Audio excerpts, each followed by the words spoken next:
मोअज़्ज़ज़ नाज़रीन, एक अजीब ट्रेंड चल पड़ा है जिसे फर्ज़े ऐन समझकर धड़ाधड़ वायरल किया जा रहा है। इस ट्रेंड में हर मोची, मिस्त्री, नाई और मिरासी बगैर सोचे समझे अपने जहन के लेवल के हिसाब से पोस्ट और कमेंट कर रहे हैं। ट्रेंड ये है कि सवाल तो होगा, मैं सवाल करूंगा, जवाब देना होगा।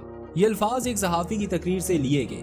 वो सहाफ़ी जो पहले फौज के साथ कंधे से कंधा मिलाकर चला करता था, वो आज फौज के खिलाफ हो गया है। वो सहाफ़ी कल शायद फिर फौज के साथ कंधा मिलाकर खड़ा होगा। उसने क्या कहा, क्यों कहा, ये सब साइड पे रखते हैं। हम सिर्फ आवाम से मुखातिब हैं जो टिकटॉक पे म्यूजिक लगा लगा कर वीडियो बनाते हैं। आप किससे सवाल कर रहे हैं? क्या आप चाहते हैं कि आर्मी चीफ आकर आपको अलग अलग जवाब दे? क्या आपकी समझ इतनी बड़ी है कि इतने बड़े लेवल के मामलात समझ आ जाएं? और आपका सवाल क्या है? क्या हम में इतनी हिम्मत और जुर्रत है कि हम सवाल कर सकें? अपने करीब किसी भी दुकान और शख्स के साथ कोई भी सौदा तय करें, फिर इंतजार करें। ये मुमकिन ही नहीं कि आपके साथ धोखा ना हो। हर शहरी बेईमान हो चुका है। अपना गिरबान देखने की बजाय दूसरों से सवाल किए जा रहे हैं। पंजाब की पूरी असेंबली बिक गई। आप जरा हिम्मत दिखाएं, अपने एमपीएस को गली में पकड़कर उससे सवाल करें और फिर जवाब मांगे।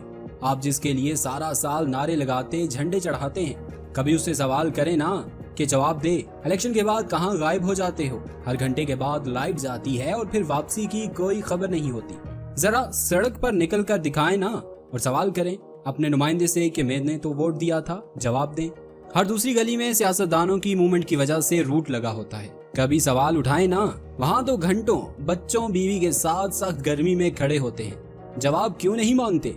घंटा घंटा आप लाइन में खड़े होते हैं, बाहर से सिफारशी आकर काउंटर पे अपना काम करके चला जाता है। आप लाइन में 200 बंदे खड़े होते हो, वहाँ तो सर उठाने की हिम्मत नहीं होती।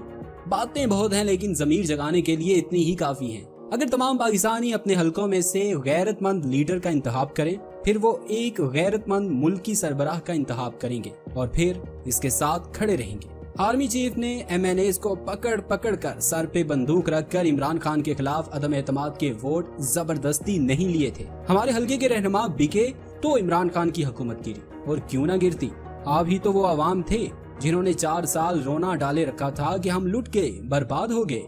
इमरान खान ने हमारी नस्लें तबाह कर दी।